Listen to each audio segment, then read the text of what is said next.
Liberando su potencial. Hablando de potencial humano, ¿alguna vez se han preguntado a qué se debe la gran disparidad de resultados y desempeño entre una persona y otra? Una persona que percibe $250,000 anuales no es 10 veces más astuta ni mejor que una persona que percibe $25,000 anuales. ¿Por qué la diferencia de 10 veces sus ingresos? Y si tomamos a una persona que percibe $2,5 millones al año, ¿será esa persona 100 veces mejor, más astuta que la persona que gana $250,000? Imposible. En un estudio reciente de coeficiente intelectual probaron a 1,000 personas de una cierta población y llegaron a la conclusión de que la mejor persona entre los 1,000 solo era 2,5 veces más astuta que la persona de menor coeficiente intelectual. Solo 2,5 veces la disparidad, y tal vez eso sea con toda la población. ¿A qué supone que se debe la diferencia? Al hablar de potencial humano, llegamos a una fórmula que deduje hace algunos años. Tal vez eso lo explique un poco. La fórmula comienza con lo que llamamos AI. O sea, atributos innatos, las cualidades, la inteligencia, la habilidad, el temperamento, cosas con las que se nace que no pueden cambiarse mucho. Además de los atributos adquiridos. Estos atributos son muy importantes, son su educación, su capacitación, sus capacidades, su experiencia, conocimiento, sabiduría, etc., multiplicado por A, que es su actitud, es igual al potencial humano individual, o al desempeño humano individual o resultados individuales humanos. Ahora, de estos tres, los atributos innatos se traen desde el nacimiento. Los adquiridos pueden cambiarse, pero se necesita cierto tiempo para ello, aunque a veces cambiamos muy rápidamente. Cierta información valiosa puede cambiar dramáticamente su eficacia, pero las actitudes pueden aumentarse o disminuirse dramáticamente en segundos. Cada vez que mejoramos nuestra actitud, multiplicamos todas nuestras capacidades. Una actitud ha sido llamada acertadamente el lenguaje más importante del ser humano, la palabra más importante del idioma en el humano. Todo lo que hacemos en la vida, según un estudio en Harvard entre estudiantes ejecutivos, será en un 85% de actitudes. Un 85% de su éxito estará determinado por su actitud. Eso significa que está determinado por cuán positivo o cuánta actitud mental positiva se tenga. Las personas con actitudes mentales positivas tienden a avanzar más rápidamente, se mueven hacia la cima en organizaciones valiosas, ganan más dinero, sacan más satisfacción de la vida. Una actitud mental positiva no significa que baile por las calles y arroje flores.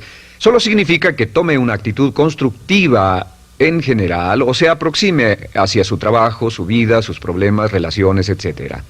Según el informe Cox de las empresas americanas, según la revista Success, un 85% o más de todo lo que se logra se debe a la actitud. Y la pregunta es, ¿de dónde vienen las actitudes? Las actitudes vienen de las expectativas. Muy simple, ya hablamos de eso. Y una forma muy poderosa de mejorar su actitud instantáneamente es decir, aunque no lo crea, pienso que algo maravilloso va a ocurrirme hoy. Como dijimos antes, nuestras expectativas sobre los desenlaces determinan nuestra actitud. Si espera que las cosas salgan bien, tendrá una actitud positiva. Si espera que salgan mal, tendrá una actitud negativa. Y lo maravilloso es que podemos fabricar nuestras expectativas. Podemos esperar lo que deseamos. Podemos esperar cosas buenas, cosas malas, y no nos decepcionaremos. ¿De dónde surgen nuestras expectativas? Nuestras expectativas surgen de nuestras creencias y de nuestros valores. Son el centro de los factores motivacionales de nuestra personalidad, nuestras creencias, y esto nos conduce a un entendimiento del potencial humano. Significa básicamente que nuestra actitud es una expresión externa de lo que está ocurriendo internamente, y esto es consistente con las leyes mentales. Con respecto a las creencias, cada uno de nosotros tiene muchas creencias en el fondo que los psicólogos llaman los conceptos propios. El concepto propio, o su descubrimiento, es considerado por muchos como el logro único y más importante para comprender el desempeño humano en el siglo XX. Yo estoy de acuerdo. El concepto propio es como, si queremos usar una analogía militar, el centro de mando. O si queremos usar una analogía técnica, es el programa central de su computadora básica. Es un grupo de creencias, valores, actitudes, sentimientos, ideas, etcétera, almacenadas en el fondo de nosotros y son el resultado de casi todas las experiencias que hemos tenido en la vida. Y algunos investigadores dicen que el concepto propio comienza a formarse aún antes del nacimiento, pero el concepto propio, una vez colocado, Precede, predice y determina sus niveles de eficacia y desempeño en todas las áreas de nuestra vida. El concepto propio se convierte en el centro de mando o el programa maestro. El concepto propio de este grupo de creencias determina lo que dirá, lo que hará, cómo actuará, cómo se siente y reacciona, etc. ¿Qué significa esto? Significa que todas las mejoras en su vida externa, todos los cambios en su realidad comienzan con un cambio en su concepto propio. Les voy a explicar lo que significa. Esta es una gráfica muy simple. Hablamos de potencial humano y decimos que la persona promedio usa un 10% o menos de su potencial. Según investigaciones, tal vez es mucho menos. El Instituto Stanford Brain en Santa Clara, California, estima que tal vez se aproxime a un 2%. Seremos generosos y diremos que la persona promedio usa un 10%. Significa que en los mejores casos, la mayoría, como usted o yo, no usamos un 90% de nuestro potencial. Uno de los mejores filósofos, Oliver Wendell Holmes, dice que la tragedia de la persona promedio es que llegan a la tumba con su música aún por dentro. Aún están funcionando con mucho menos de su potencial total. Y esto es el potencial humano. Sabemos que existe una relación directa entre el potencial humano y el concepto propio. Pero como nuestros conceptos propios o nuestras estimaciones de nosotros mismos generalmente son mucho menores de lo que debieran ser, nuestro nivel de desempeño y eficacia también es menor. Sabemos que nuestro concepto propio es altamente subjetivo. ¿Qué significa esto? Significa que el concepto propio, lo que pensamos que es cierto sobre nosotros mismos, no está basado en la realidad, está basado en información que hemos tomado y aceptado como cierto, hasta el grado en que creemos lo que sea de nosotros mismos y se vuelve cierto para nosotros porque actuamos de una forma consistente con ello. Algunas personas que leen sus horóscopos y creen en horóscopos predicen su futuro. Hay algunas personas que toman la crítica y las opiniones de otros a quienes ni siquiera respetan y hacen suyas esas ideas, dando un resultado muy negativo. Lo que piense, lo que acepte como cierto, se vuelve cierto para usted. También sabemos que como adultos tenemos una variedad de conceptos propios. Tenemos un concepto propio de cómo vestirnos, cuánto pesamos, lo que comemos, lo bien que podemos hablar en público, qué tipo de padres somos, qué tipo de hijos somos con nuestros padres, qué tipo de esposo o esposa somos, qué tipo de amante, de conductor. Lo interesante de manejar es que todos los hombres tienen un concepto muy positivo con respecto a esto. Las mujeres no entienden esto, pero los hombres nacen con un genio inherente para manejar. Todos los hombres son choferes excelentes. Si no lo creen, todo lo que tienen que hacer las mujeres que están viendo esto es pensar en la última vez que trataron de corregir la forma de conducir de un hombre y recordarán que no obtuvieron buenas respuestas. ¿Cómo respondemos ante alguien que desafía nuestro concepto propio, sugiriendo que no somos las personas que pensamos ser? Estamos a la defensiva, nos enfadamos, nos irritamos, es difícil que nos traten. Tenemos un concepto propio de lo creativos que somos, lo inteligentes, lo rápido que leemos, lo bueno que somos en los deportes, y si practicamos una gran variedad de ellos, tenemos un concepto propio para cada uno de ellos. Tenemos un concepto propio de lo bien que cocinamos, de lo bien que educamos a nuestros hijos, de lo bien que limpiamos nuestra casa, los autos que manejamos, etc. Y también de lo que valemos por lo que ganamos. Es muy interesante saber que nunca ganamos más del 10% de nuestro concepto propio en ingresos. Nuestro concepto propio determina nuestro nivel de ingresos. Este nivel de concepto propio se llama zona de confort. Y aunque querramos más dinero, veremos que la tendencia humana natural de todas las actitudes es luchar por lograr entrar a la zona de confort y luego quedarnos ahí. Si ganamos un 10% por encima de nuestro concepto propio de ingresos, tendremos una necesidad imperante de deshacernos de ese dinero. Lo donaremos, lo gastaremos en forma extravagante y hasta lo perderemos si recibimos demasiado. Las personas que ganan la lotería siempre están quebradas a los 2 o 3 años. Queman el dinero porque ese dinero está más allá de su concepto propio. Si gana 10% o menos de su nivel de concepto propio, se descubrirá luchando, trabajará más duro, más tiempo, pensará en forma más creativa, buscará diferentes formas para aumentar sus ingresos o sus segundos ingresos. La única forma de mejorar cualquier parte de su vida, incluyendo sus ingresos, es aumentando el nivel del concepto propio de sus ingresos, comenzando a pensar en usted como si estuviera ganando más dinero. Si quiere bajar de peso, la única forma en que podrá lograrlo es pensando en que está delgado. Piense en usted mismo como una persona más delgada. Si quiere volverse una persona más popular, más amorosa, más feliz o más sana, comience a pensar una y otra vez en esas cosas hasta que se vuelvan parte de su nuevo concepto propio. Hablaremos de eso más adelante. Es una parte esencial de la programación de su mente hacia el éxito. Su concepto propio global está determinado por el promedio de sus conceptos propios en las áreas que considere importantes. Ahora, su concepto propio está formado de 3 partes críticas. La primera parte del concepto propio es el ideal propio. El ideal propio es la persona que más desearía ser, es su idea de lo que constituye un ganador, es su visión ideal de lo mejor que puede ser usted. Nada más, una de las cosas que sabemos de las personas con éxito es que las personas con éxito tienen ideales propios muy claros, ideales claros de quién quieren ser en el futuro. Las que no tienen éxito tienen ideales muy vagos. El número 2 es la autoimagen. La autoimagen es como un retrato de cómo se ve a sí mismo y lo que piensa de sí mismo.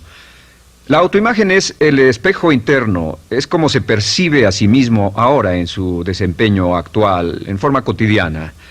La tercera parte es su autoestima. Su autoestima es cómo se siente consigo mismo. Cómo se siente consigo mismo es la fuerza motriz, el motor, la fuerza poderosa dentro de su subconsciente. Es la fuerza de energía dentro de su concepto propio y determina casi todo lo que le pasa. La mejor definición de autoestima es cuánto se agrada a sí mismo. Cuánto se agrada a sí mismo como esposo, cuánto se agrada a sí mismo como empleado, cuánto se agrada a sí mismo como jefe, como inversionista, como orador profesional, como atleta, etcétera. Según se agrade a sí mismo, su nivel de autoestima, su sentimiento emocional global respecto a cualquier área de su vida, determina su desempeño y su eficacia en dicha área. Lo sorprendente es que se convierte en lo que piensa, su concepto propio es maleable, su autoestima puede formarse repitiendo una y otra vez: me agrada mi persona, me agrada mi persona, me agrada mi persona. Me agrada mi persona, me agrada mi persona, me agrada mi persona. Entre más se repita, me agrada mi persona, me agrada mi persona, entre más lo repita una y otra vez, más crecerá su autoestima, y entre más crezca su autoestima, más crecerá su concepto propio global. Cuando crezca su concepto propio global, su desempeño será mejor en todo lo demás que emprenda. Cada vez que diga, me agrada mi persona, me agrada mi persona, me agrada mi persona, me agrada mi persona, me agrada, será como bombearse psicológicamente. Todo lo que pase que haga que su autoestima suba, hará que se comporte mejor. Todo lo que haga que su autoestima baje, hará que se comporte peor, que cometa errores, que sea infeliz, etc. Un punto crítico de agradarse a sí mismo, sobre autoestima y agradarse a sí mismo, es que, número 1, nunca puede querer a nadie más de lo que se quiere a sí mismo. Que su nivel de autoestima es determinante de la calidad de relaciones que tenga con los demás.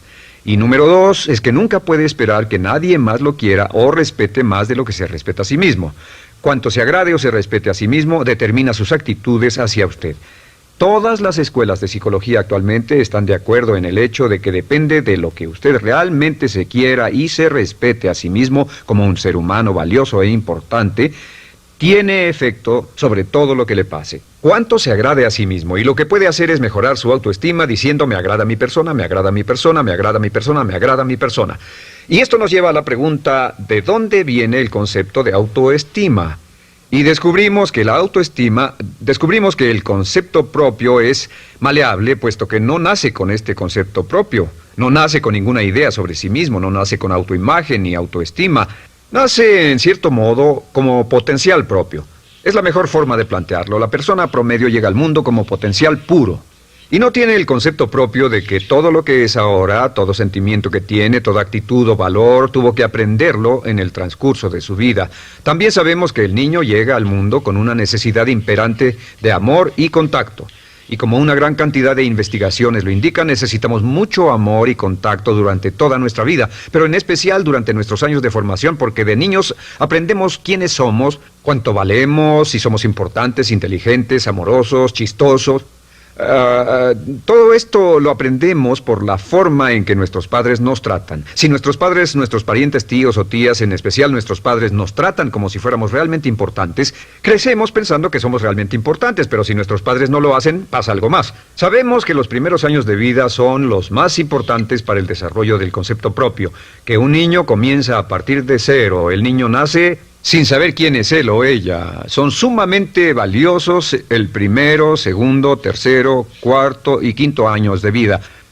Algunos psicólogos pensaban que eran los 5 primeros años, pero ahora dicen que son los 3 primeros años. En sus 3 primeros años de vida el niño aprende quién es, y dicen que si se les da suficiente cantidad y buena calidad de amor en los 3 a 5 primeros años, los prepara usted de por vida. Los coloca en una base sólida de autoestima y confianza en sí mismos, valor e importancia realmente. Existe una relación directa entre la calidad y la cantidad de amor y el desarrollo de una personalidad sana.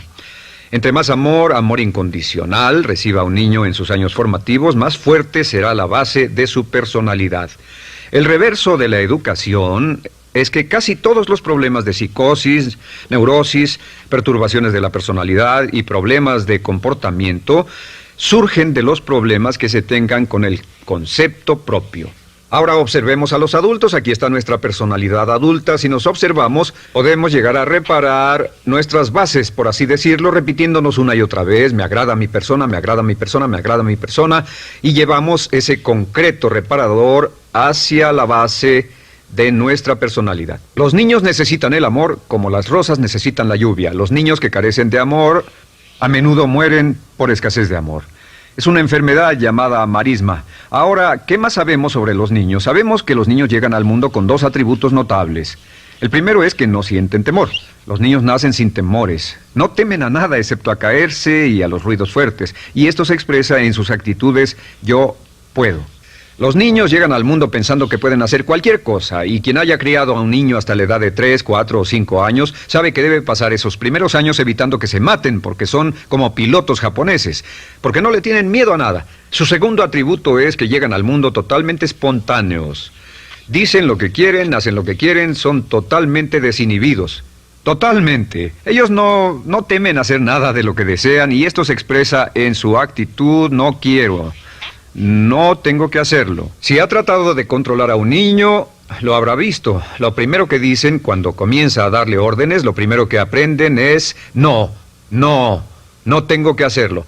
Claro, a veces cambiamos sus mentes de una u otra forma, pero estos son los dos atributos con los que los niños llegan al mundo. Llegan al mundo sin temores y desinhibidos. ¿Qué significa esto? Significa que nuestro derecho innato natural es no ser temerosos y ser desinhibidos.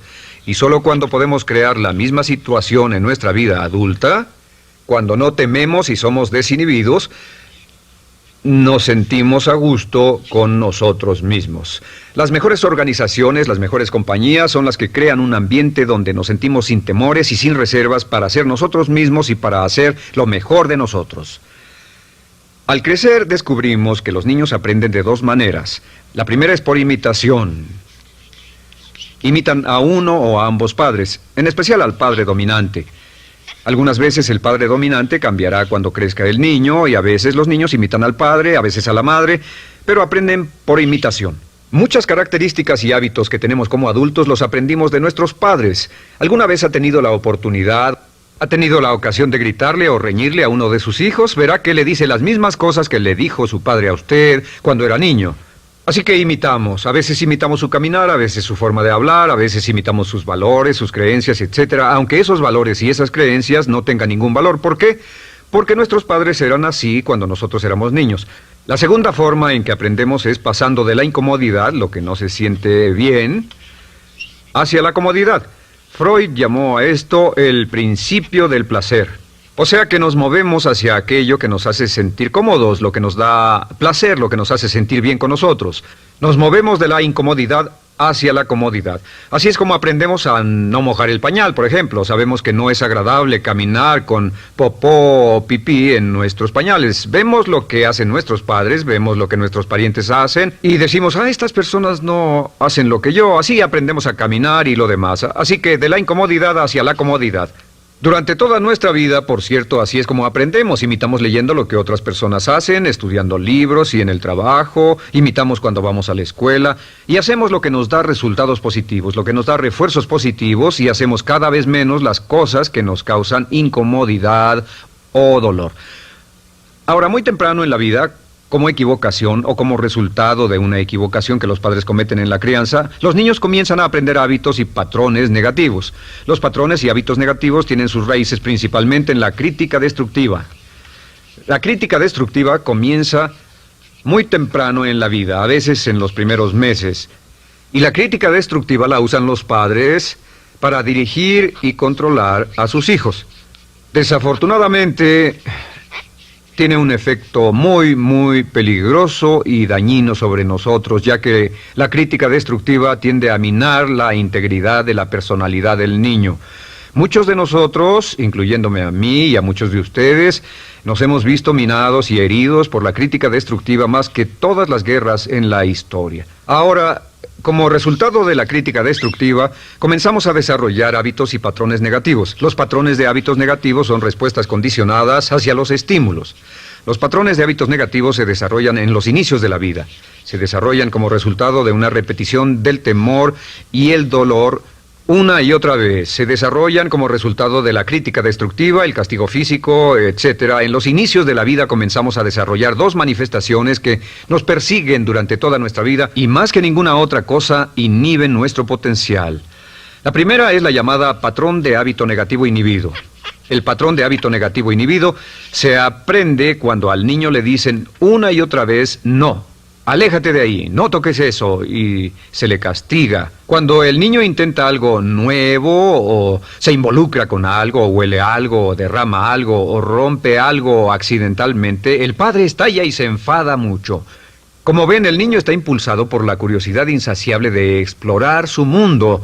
Y lo que pasa es que cuando lo explora o se interesa y echa a perder algo, si el padre reacciona golpeando al niño, el niño comienza a pensar cada vez que intento algo nuevo, cada vez que intento algo diferente, cada vez que voy más allá de mis límites, cada vez que me salgo de mi zona de comodidad, cada vez que no juego sanamente, me golpean, me castigan, me lastiman, me envían a mi alcoba y me siento mal. Y muy pronto el niño desarrolla el sentimiento de no puedo, no puedo. No puedo. Cada vez que trato algo diferente, me castigan. No puedo, no puedo, no puedo. Es como la respuesta de Pavlov. Pavlov sonaba la campana y le daba de comer a un perro, y el perro salivaba, y Pavlov alimentaba al perro. Mientras sonaba la campana, el perro salivaba y siguió haciendo eso, y después Pavlov solo sonaba la campana y el perro salivaba. Lo que pasa en la vida adulta es que esto crea lo que llamamos temor al fracaso.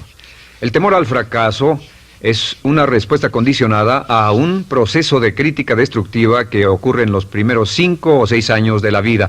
El temor al fracaso automáticamente nos activa, nos sentimos ansiosos, tensos, intranquilos, sentimos presiones y estrés en nuestro plexo solar, sentimos ganas de retirarnos del evento, y el temor al fracaso es la razón principal por los fracasos en la vida adulta. Es la razón principal por la que evitamos cumplir plenamente nuestro potencial. De hecho, todos los patrones de hábitos negativos se experimentan en el cuerpo físico. Puedes saber cuál es un patrón de hábito negativo porque se siente en el cuerpo físico, precisamente. El patrón de hábito negativo inhibido, el temor al fracaso, el no puedo, ocurre primero que todo en el plexo solar.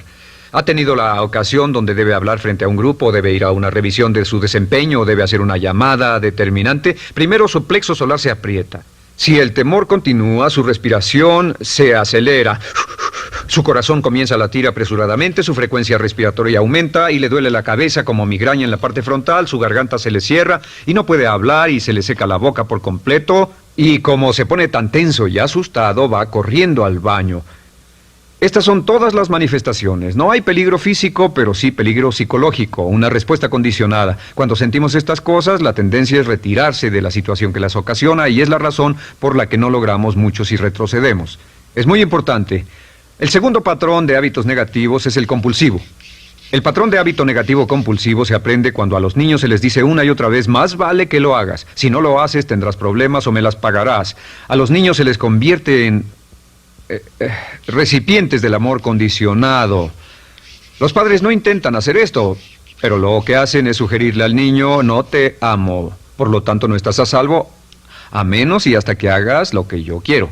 El niño crece sintiendo: tengo que hacer lo que quiera mi mamá. Debo complacerla, debo complacer a papá, debo complacer a los demás, debo complacer a mis parientes, y a veces debo complacer a mis semejantes, debo complacer a mis maestros, debo complacer a todo el mundo, y crecen con esto: debo.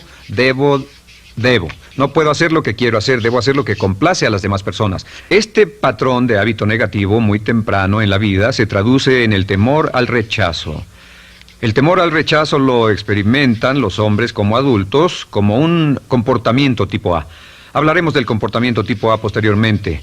El comportamiento tipo A es una necesidad compulsiva o excesivamente compulsiva de complacer de algún modo a alguien sin normas de comportamiento, prácticamente sin pensarlo. El temor al rechazo nos impulsa, nos hace muy sensibles a las necesidades de los demás. Hacemos cosas que otras personas quieren, no hacemos lo que nosotros queremos. Siempre estamos tratando de complacer a los demás, tenemos preocupaciones o nos importan las opiniones, sentimientos y actitudes de otros hasta el punto donde ocultamos nuestras necesidades.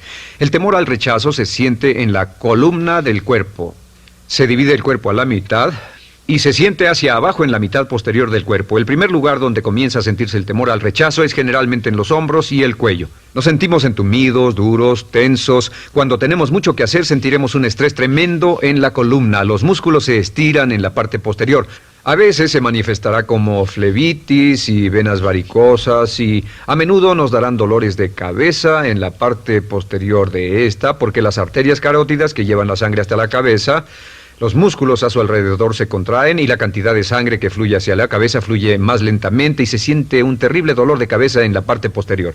Estos dos temores, los patrones de hábitos negativos compulsivos, el compulsivo y el inhibitorio, son resultado de la crítica destructiva, el gran destructor de la personalidad que nos persigue durante toda la vida. Y lo maravilloso de todo esto es que como son patrones de hábitos aprendidos, podemos olvidarlos. Podemos acabar con el temor al fracaso que nos detiene. Podemos acabar con el temor al rechazo que hace que hagamos cosas que complacen a los demás en vez de complacernos a nosotros, trabajando con nuestra propia autoestima. Porque existe una relación inversa entre la autoestima y el patrón de hábitos negativos. Porque entre más se agrade a sí mismo, menos teme al fracaso. Entre más se agrade a sí mismo, menos teme al rechazo. Entre más se agrade a sí mismo, menos temerá a cualquier cosa. Y si sigue repitiendo, me agrada mi persona, me agrada mi persona, me agrada mi persona una y otra vez, si sigue diciendo esto, con el tiempo su autoestima sube más y más y más y más y sus temores desde luego bajan.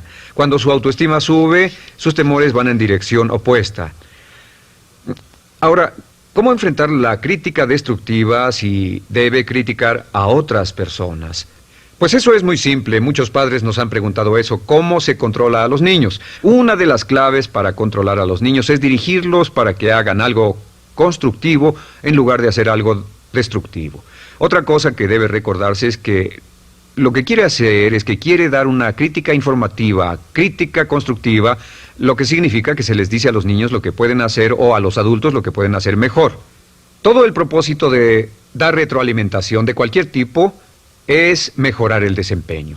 Si es padre o si es jefe o si es una persona en una relación, si una persona está haciendo algo malo o inadecuado, todo el propósito de darles cualquier tipo de retroalimentación es para que puedan hacerlo mejor. Sin embargo, existe una relación directa entre la autoestima y la crítica destructiva. Cada vez que se critica a una persona, su autoestima baja. Y cada vez que su autoestima baja, su habilidad para desempeñarse baja. Si critica a una persona en forma destructiva demasiado tiempo, llegará a un punto donde no intentarán nada. Se convierte en lo que llamamos hipersensible.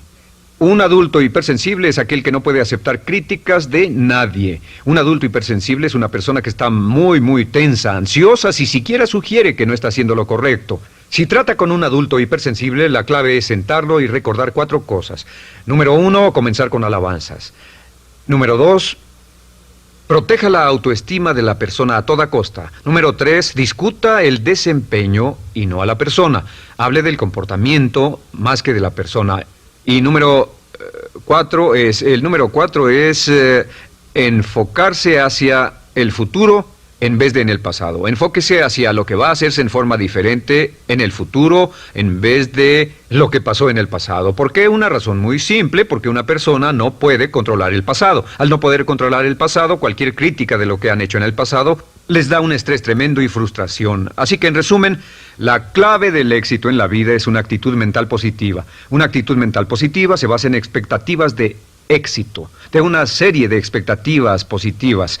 Esa serie de expectativas positivas se basa en sus creencias y en su concepto de sí mismo. El centro de su concepto propio que determina su eficacia en la vida es su autoestima, y su autoestima se mide por cuanto se valore a sí mismo. Las dos cosas que nos frenan más que nada son el temor al fracaso y el temor al rechazo. Y uno de nuestros secretos centrales de éxito es este: Conviértase en un organismo generador de autoestima perpetua. Haga continuamente cosas para usted mismo, hacia sí mismo en su vida, que hagan que se agrade a sí mismo, que se ame, que se acepte, que se respete, que hagan que se sienta fantástico con usted mismo. Si es un jefe o un padre, no olvide que la clave para el máximo desempeño en su hogar y en su trabajo es hacer que las personas se sientan maravillosamente consigo mismas. Entre mejor se sienta consigo mismo y más se agrade, más probable será que logre que las personas a su alrededor lo quieran, lo acepten, lo respeten, se respeten.